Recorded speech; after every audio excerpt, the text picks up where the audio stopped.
Oh wow, this is so realistic. I really feel like I'm in hell.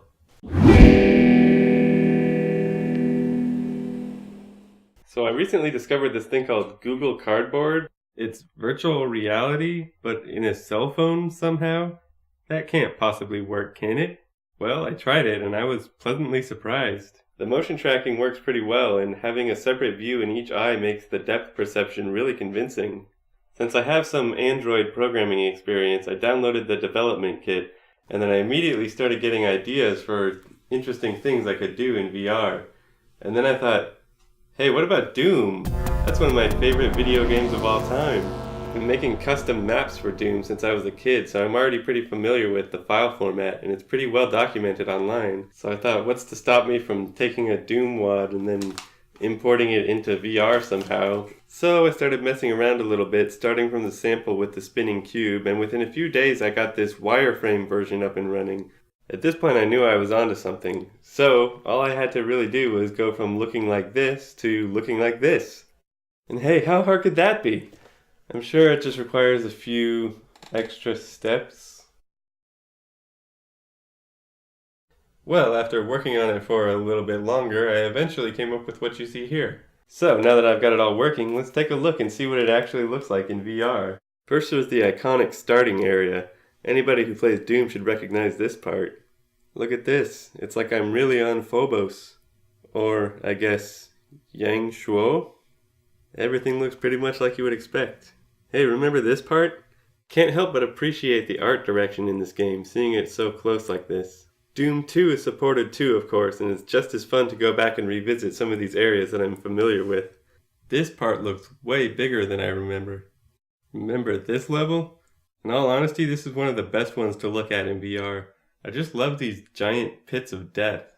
The final boss of Doom 2 is just a giant flat image on a wall texture. Well, on the one hand, that's really obvious when you're looking at it in 3D. On the other hand, a giant 40-foot tall picture of a demon face would be kind of intimidating on its own right, I think.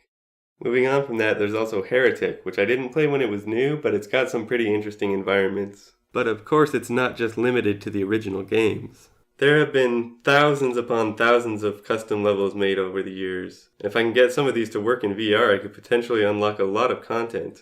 First, you've got your basic custom maps, like the kind I used to make back in the day. Beyond that, there are things that change the graphics of the game. Basically, pick any character that was popular in the 1990s, and there's a pretty good chance that it found its way into Doom somehow.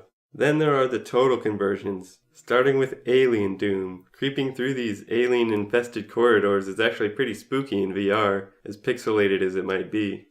Here's a recreation of the first level of Duke Nukem 3D in the Doom engine. I found that these types of realistic city environments tend to be the most convincing. Hey, remember Chex Quest? The game that came in a cereal box that was somehow based on the Doom engine? Have you ever played Chex Quest and then thought to yourself, wow, this is great, but you know, somehow I just wish I could become more immersed in the world of the Chex aliens.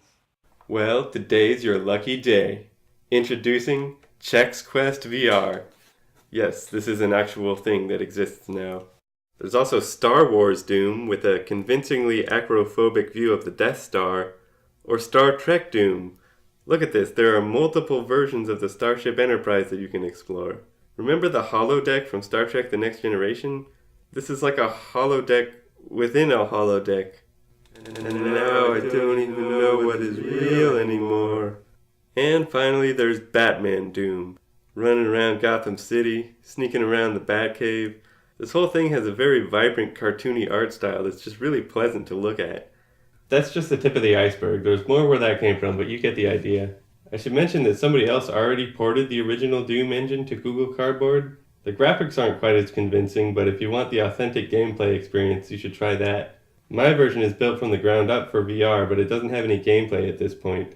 And if you're wondering about other source ports with more advanced features, sorry, at this point it's only compatible with the original format. So if you're one of those people who's still making Doom maps after all these years, or you just want to see what it looks like in 3D, give it a shot. It's pretty fun.